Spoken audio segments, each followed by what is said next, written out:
we're live. Alright, try to ignore the camera. So. Yeah, it's not there, so I keep it quite natural, I guess. I know you don't. I know everyone you love just like have a conversation. I mean, I've got questions I want to know, which I'll come on to, but I'm not going to like point any of you out and be like, you tell me your life story like now. How long did you say you've got? Just remember not to let them look I've your pretty face. much like gone around all of you, I think, and said kind of why I sort of come to invite you all over today. But I'll just sort of say it again basically. From like a personal point of view, I just think like I moved in a couple of months ago, and yeah, I just felt quite like overwhelmed in a good way, sort of all the sort of different stories that I was picking up from housemates and sort of meeting Polly. And it just sounds like She brings all sorts of reprobates home. Hey Cole.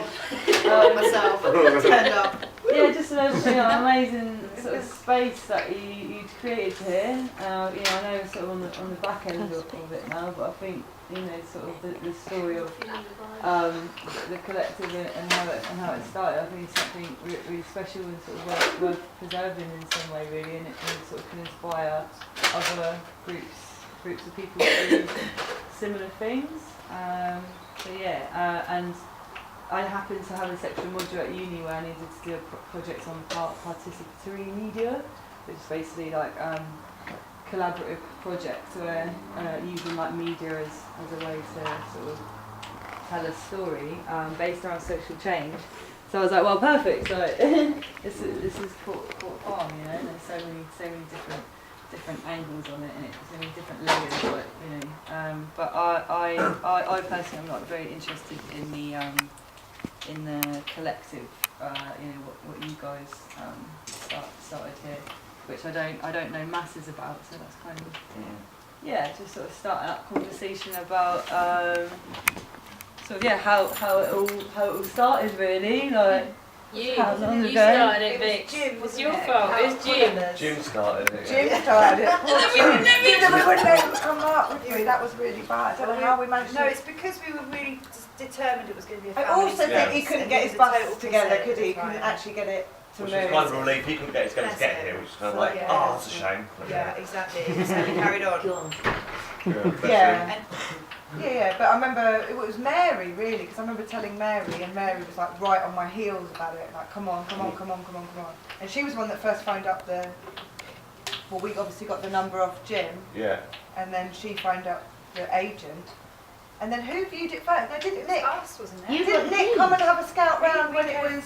Yeah, we came up. So basically, the first I knew about it was Polly phoned us up and said, "There's this place, and we're interested in renting it with a few of us," and said the names. And not all of us knew each other to begin with. Like I didn't know Joe and Mary at all. We kind of all knew each other, but some more than others. And then you phoned up and said, "Oh, there's this place that we're interested in getting together. What do you reckon?" Because we were all doing our own different things. Really. At that time, I was in a flat, but hating it because I'd lived on site for years and was doing the flat thing. And I'd been living on site and then took on their house and they moved back in their truck. So there was this whole like shuffle of like house truck shuffle, and we were all not, I think we all knew that really ideally we'd like to live like that on site, but the problems of site were mainly the policing of it, really. Like there's the other stuff, dog poo and the people pulling up and all the rest of it. But if you got enough time, like in a place, you could sort that out. So that was the kind of dream, wasn't it? Yeah. Yeah, we were out at Conlord, and that was a half an hour driving from Brighton, wasn't it? Yeah. Back and forth. And we'd been up on So the to race find course, somewhere like on the edge of Brighton that we could park up, it was just like a godsend. And that's what we saw in this place, wasn't it? There was the house, but it was the space, and we were like, okay, so we could, chuck it up basically. Yeah. And that's how we felt we could afford it as well, wasn't it? Because it's like there we were, like some of us living in places like Mary And we didn't want to move out of the truck. we didn't want to move into a house, so we were just like, cha-ching, penny drop. Well, if we rent it, then at least then they can't shove us along, and it's A bit more secure. stability, basically, Yeah, and and that's where it came in, and I think that's why we discussed bringing in Nick and Nina, because I was like, oh my god, like legends, very proactive, site people, and all the rest of it. So yeah. How did like, you know, obviously like what you managed to do with the garden and sort of turn it around into, you know, to like grow your own food on such a big scale, like how was that sort of initiated, like what was kind of the... We used to get parties, we used to do, didn't we? We used to Work do parties. work party, thank you. We used to get Yeah, work not just parties. parties. Yeah, I need help They with don't- my they don't- I need help with my words. We used to get work parties, and all our friends, obviously we knew a lot of people, and then we'd just go, right, there's a barbecue, come up, bring your tools up, do what you want to do, and help. And basically we got the garden going, we got the tree house going, Chicken shed. the chicken shed. The reason we managed to get all the chicken shed and the compost toilet and everything like that going is because there was a big Some wood fell off the back of a there was a big ship basically and shed a load of wood all the way along the coast. From the garden. All the way along the south coast. Unbelievable. The whole of And, the... and I rung We Nick got up. on one. Hold on. I rung Nick up, I can remember it. I rung Nick up and went, get bottoms down to the seafront. I said, there's been a big shipment of rights. So we basically went down in Landy's vans. My refreshers van. Oh, the refresher van! Well undercover that was. Well undercover. So I had a transit, you know refreshers, the sweet, that's like green, yellow and pink. I had a transit van that I painted up as a refreshers packet. Oh, I love that refreshing. And it said refreshing in the refreshers writing down, and we all went down there with like fluoros on, like we were some kind of council workers all bundling out this bloody refreshers van. It was fluoros. And it was cat and mouse. It was hilarious because the security were down that end. It's So we hilarious. drove up this end and filled up, It was and they walked ready. up towards us, and we're like, go, go, go. Jumped in, and then they walked all the way out, so we drove down that end, and they carried on there. And then it was basically, we got off the seafront, and then it was like, oh dear, we're really, really, really, really overloaded. So all you saw is come off the seafront. We managed to go all the way through, and then we've hit the hill. And it's like, right, we've all got to get up this hill with all this wood. We hadn't strapped it down, we hadn't done anything. It was just like, right, let's just get there.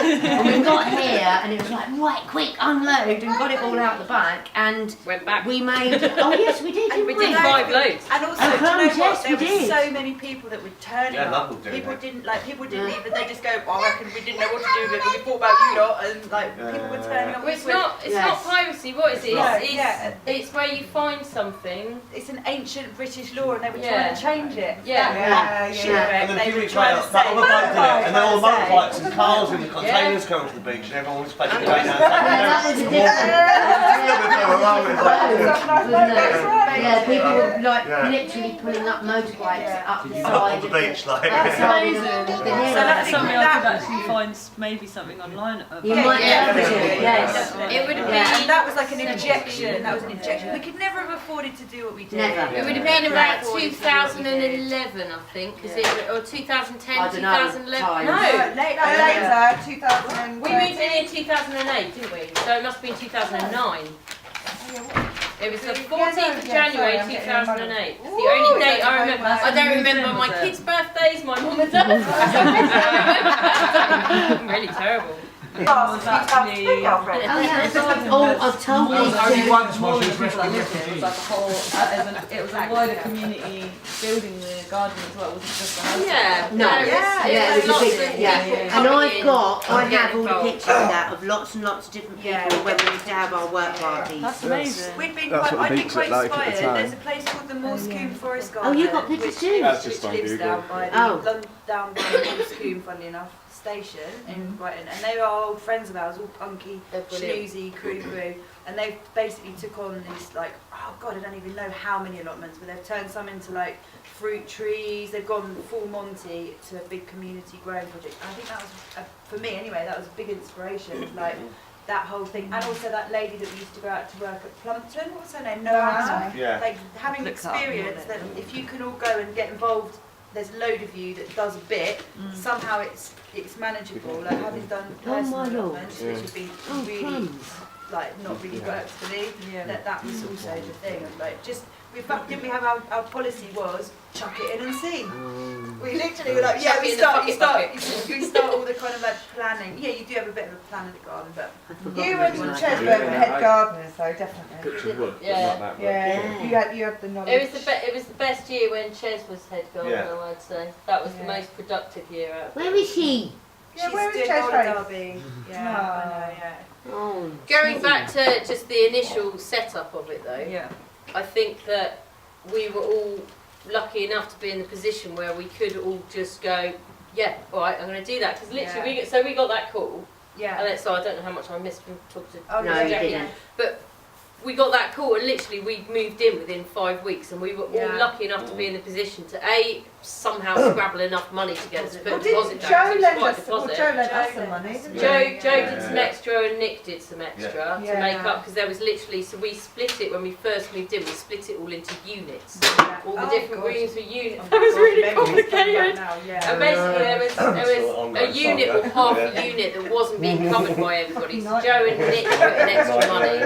But yeah, it was just, I think we were just lucky enough that we were all personally in a position where we could go, yeah, I'm happy to stop doing that and start doing this, and have the money to do it. And have enough trust in each other. We were tight as well. We all trusted enough that the vision, Even though we the didn't vision all know was each strong other. enough. Yeah, totally. But the vision was strong enough that we were like, You can do this. That first night in this room, Oh my god. it was empty, and all I remember is Louis. Beige carpets. It was like one of those big, like, gym balls. There was There was like five. Oh yeah, moving it around the one end room. of the room to the other. And Chairs were like knocking each other. And riding all our bikes around, because it was totally empty. We were all cycling our bikes around. I mean, I'd just taken up roller derby. I was learning to skate around. Empty. And I remember saying to my mum, "Oh my god, the kids can ride their bikes inside." And my mum was horrified. And I was like, to me that was amazing. Yeah, Charlie used to ride his BMX about. Yeah. totally. Yeah. Can you imagine it empty? Yeah. No, You'd burn not it. now. Burn this place. And these carpets were all beige. I remember when we first came to view it, going home, and I seriously was thinking, no. Did you really? Beige carpet. Yeah. I didn't. I was like, how can we Beige manage carpets. that? I was just thinking, like, realistically, also having come from quite chaotic sites and stuff, and thinking of all the people it's gonna become, you just might as well throw your money away because it's just gonna get. And then it didn't take long. A few hours later, I was like, "What are you talking about?" Chuck in the fucking bucket. Did you move in? Like, was there also sort of trucks that you came in with, or was you all in the house? We were all had trucks. We were all from site, And then you basically. sort of used the house more as like your sort of like. Well, some were. We split the house up into units, so we kind of worked out that's going to be one unit, that's and then Louis and Vic, you were in the truck.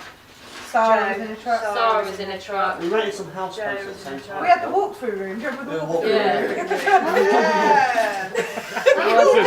Just called it the walk-through room. Everybody just walked through. It's now a child's bedroom. It was paid for space, everyone just walked. Pay for a corridor, a cold corridor, yeah. So were you like a group of friends like beforehand, or was it kind of like a few different groups? Mostly. There was some overlaps, wasn't there? So Yeah. Nick and Nina and I were, and you guys, but you didn't know Mary and Joe, No. for example. So there was some. I And knew then, everybody but else. then you knew us well enough to know that if they said they were cool and they said you were cool, it was cool. Do you know what I mean? We were family. We knew everyone, didn't we? Yeah. We were lucky I enough. think everybody else knew each other. It was only Joe and Mary, but Joe and Mary were the only ones that hadn't lived. Joe had a truck, but Mary hadn't really done site or anything like that, traveller sites and stuff. So, but the core of it was mainly we'd all come from traveller sites and loving that way of living and the freedom of living like that. But actually going, having the kids and going, I want to know who my neighbours are. I don't want to be kicked out at 1 o'clock in the morning by loads of burly ass men coming round and banging on my door. And do you know what I mean? The insecurity of that was. Yeah. was too much, and we didn't want to. I think for me anyway, certainly carry on doing it. I'd kind of had enough of it really, and then this place came up, and it was like, and having lived in communities before as well, it's like it can really go tits up, and I think we were really lucky that we had the right group of people that. I remember us not liking the community word. That was like a dirty word. Communal. Communal was out. We are not communal. Do you live at that commune on the roundabout? It's not like that. On the hill, we're like, C-word. There's nobody up here with dreadlocks anymore. Stop swearing at me. For a while. We have a Louis, it's okay. The back of my head, anyway. It's safe to say of the same community. Yeah, you obviously all just sort of wanted to make exactly it. what And it had a swimming pool, that for me. It's Well, like, it's not a fucking swimming pool. I'm in, I don't care what, it's not a swimming pool. And it made a very big family. Yeah. It did. And I mean, it wasn't like Cheryl's never lived here. I've never lived But here. Cheryl's always been a massive part of it, and there's a lot of people that have been a huge part of it that have come in. It's more than just the Yeah, definitely. You know, and then we did all courses and stuff like that. So I was just going to say that. So when we were here, I've got the pictures when we were down. here, it was obviously we had lots of people from friends from site and stuff who were so excited, and we had to set up quite quickly some ground rules of like, people can visit, but they can't stay more than a week maximum, or they have to. We basically created. That works, doesn't it? Well, we created a bit of a. They've been here for 5 months, just fuck off. So on, but then we got approached by Kay, didn't we? Bless her, who's the founder of the Travelers School charity. So, Travelers School charity's been what, 20 or 30 years, do you think, around? From the 80s anyway, set up by wicked people doing wicked stuff for kids who needed vocational courses that worked for them. Okay, my darling. And she had set up these courses to run nationally. They had like different regions, and the southeast region crew had to pull out for whatever reason. And so we got approached by her. We'd never met before. I've heard you're living at this place that's stable. Would you consider hosting a course for us? And we were like, well, what does it involve? Well, I can help you with funding, and we'll get you. You have to have your CRB checks, and you have to first aid certificates. Did she want to retire? Yes, mate. She wanted to hand the whole thing over. She did, yeah, but yeah. But we released it. She's still doing it, like quite a few years ago now. But we just said yes, absolutely, yeah. And then that was the birth of them. So the first course we did was a welding course for traveller kids. So we had like Nick, who had his workshop at the front, who was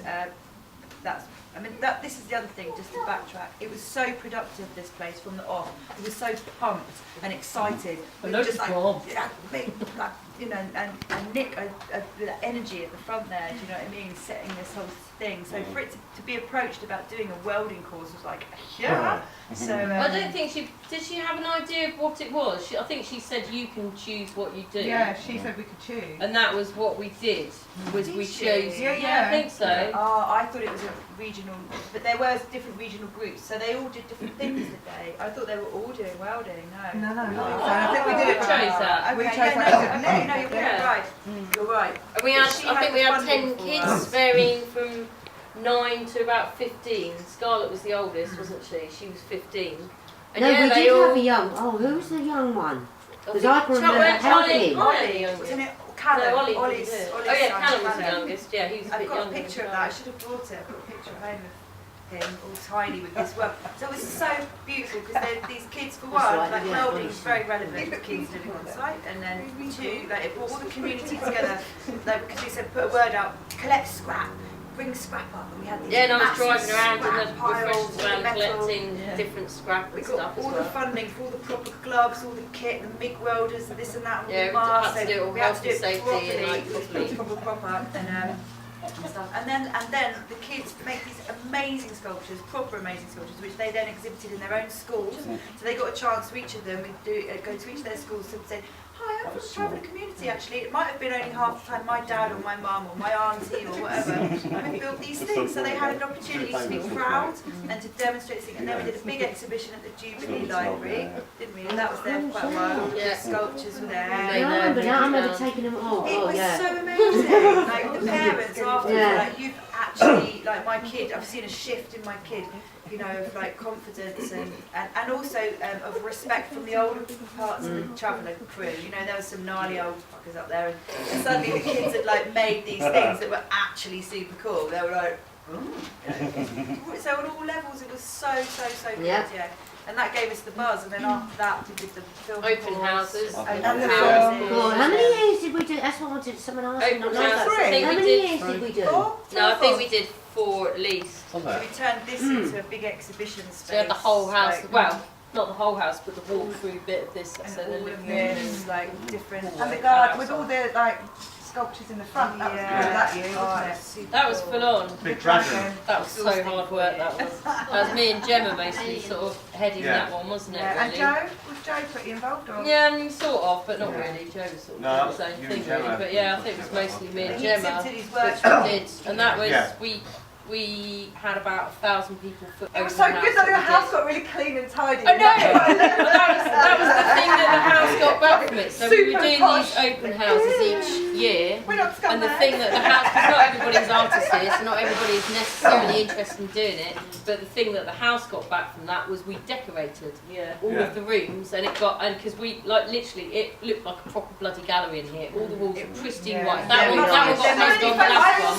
Pictures of that. I don't have pictures of that. And it was like properly like people walking in from the street and going, oh my god. Because we did it, we made it look like a proper gallery, it wasn't just like a house.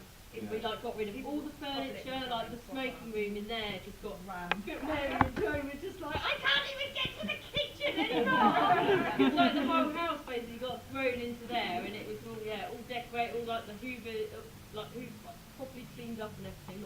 Not taken last actually hoovered and cleaned. And did we put this? And it was amazing. Yeah. You tied it back behind the replication. But there's the beige. Oh my god, it's still there. It's not beige anymore. Yeah. Rip that up and it'll be That's the original carpet. It's not though, because me and Gav tied in the corner and we were like, actually. Easy to remember, it also had to go over to cover up the smeg from all the parties as well. Like the smell, put it in there. It's obviously not floorboards under there. No, concrete. Whose idea was it to do the nets in the treehouse? That was Nick, wasn't it? That was Nick and people. So the wood again came from the beach combing thing that we did. Allegedly.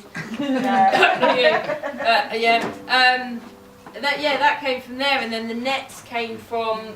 Nathan was working up at the Christmas tree farm. Oh, is that where they came from? Yeah, they came from there. Right. Which, by the way, if the nets aren't going, who's living here now? Can we have the nets?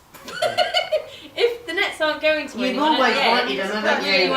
I don't think anyone will mind. Huh? I don't think anyone else wants them. Yeah, everyone's got anywhere to take them. Huh? Yeah. From what farm was it? The one that Ches was working on? No, it was Nathan. What, those nets? Yeah, no, they were from. No, they were from Dad. Yeah, they were through Dad, but through Nathan as well. We got them through. Yeah, we went and collected them when we went up and got a load of other wood. But yeah, so Same that goes all went with up. slide, if anyone wants a slide. So this woodland, that patch of wood is technically motorway land. It's not part of this. It's not part of It's this. not part of the farm, by the way, guys. Now, let me tell you now. The boundary ends like here. It's actually on this place where it's on the back fence by the skate park. The fence that's now been taken down. Yeah, that's the one. Yeah. But you that know, was the hey. boundary. Oh. Yeah, no, they I love went that up. bit, the little woodland bit though. I really like the fact that you guys have turned. We never actually had. I don't know why we didn't ever do it. You got a fire pit out there now. Something. 240. Night lights. Power out there. It looks really nice out there at Who's night. on the fire pit? Who's Yeah, of course. That was, I think that was Ross. Our housewarming party, right? And the police turned up, and it was like the next day, and I just was starting to get my legs going. Sorry. He was just asking me so many times. That's Stand your ground, so stand your big. ground. Hello! That's actually 2 hours, you know. So, housewarming party. Yeah. You have to remember. Oh, that's okay.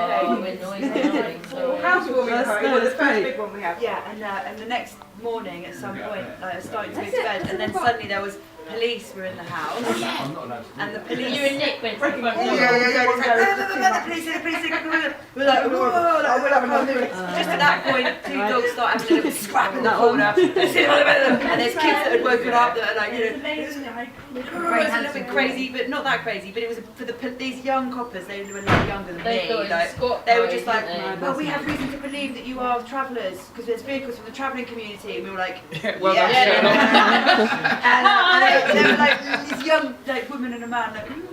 I know, so we have to tell you, we have to warn you that you're like violating, like blah blah blah. blah. No, we're renting it. Well, we just you're travellers. No, but we're renting it. Wait, I'll get the tenancy agreement. And I went off, came back, and Nick was there, came back with the tenancy agreement. They were like, oh, Did you decorate that yourself? It's a private party. And didn't they phoned up the landlord and said, do you realise your tenants are having a massive great big party? And he went, well, they've just moved into a massive house, of course they are. That was their landlord's response, was well, wouldn't you?